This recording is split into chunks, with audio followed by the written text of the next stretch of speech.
Salut à tous, dans cette vidéo on va continuer de découvrir des attractions de parcs étrangers et aujourd'hui on va parler de Tron Light Cycle Power Run. Déjà l'attraction elle se prononce pas Tron, comme certains pourraient l'appeler, mais Tron. Et pour le moment elle n'est située que dans un seul parc du monde, il s'agit du très récent Shanghai Disneyland. Les choses importantes à noter pour cette attraction, c'est que c'est une attraction de type montagne russe, qui est très originale car les wagons sont faits sous forme de moto. Comme je vous l'ai dit, elle est très récente et l'architecture est très futuriste. Ça fait un peu comme une vague ondulée et cette vague s'illumine de toutes les couleurs quand la nuit tombe. Je trouve que c'est pas dégueulasse et ça fait quand même assez propre de voir ça et en plus c'est assez unique.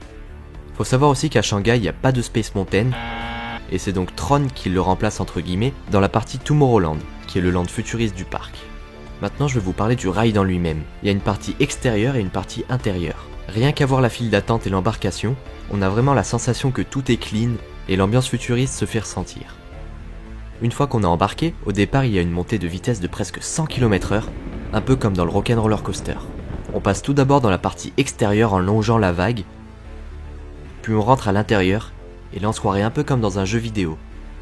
Il y a des flèches de vitesse et des passages qu'on emprunte qui reprennent ces codes, et je trouve ça vraiment pas mal. En plus, la musique utilisée lorsqu'on fait l'attraction a été composée par les Daft Punk, et elle est vraiment de qualité. Personnellement je suis assez fan des coasters qui offrent des innovations et qui se basent sur un thème précis. Ici, Tron l'héritage est quand même un film qui n'a pas forcément bien marché en France, mais qui n'est pas mauvais pour autant.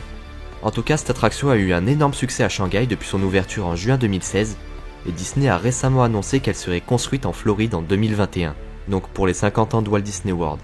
Et j'ai également autre chose à vous dire qui va forcément vous faire plaisir, il y a une grosse rumeur en ce moment qui tourne sur la potentielle arrivée de cette attraction à Paris.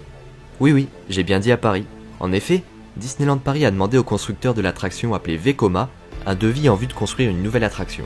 Et à ce qui paraît, il y a de fortes similitudes avec l'attraction Tron.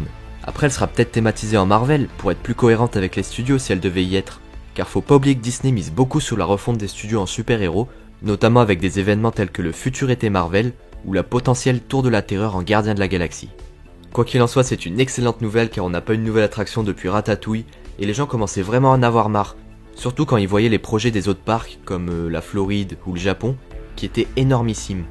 Il y a moyen que l'attraction arrive pour les 30 ans du parc je pense, donc pas avant 2022. Et c'est assez cohérent quand on voit l'annonce pour la Floride qui s'est fait cette année, et qui sera en 2021 du coup. Donc au final ce qui est cool c'est qu'on n'a plus qu'à attendre une confirmation officielle à la prochaine conférence des 23, mais d'ici là je pense que je vous en reparlerai de toute façon. Voilà, j'espère que la vidéo vous a plu, si c'est le cas n'hésitez pas à mettre un pouce bleu, à vous abonner et à activer la clochette, pour être toujours au courant des dernières nouveautés sur la chaîne. Quant à nous on se retrouve dans de prochaines vidéos. Restez connectés et à bientôt.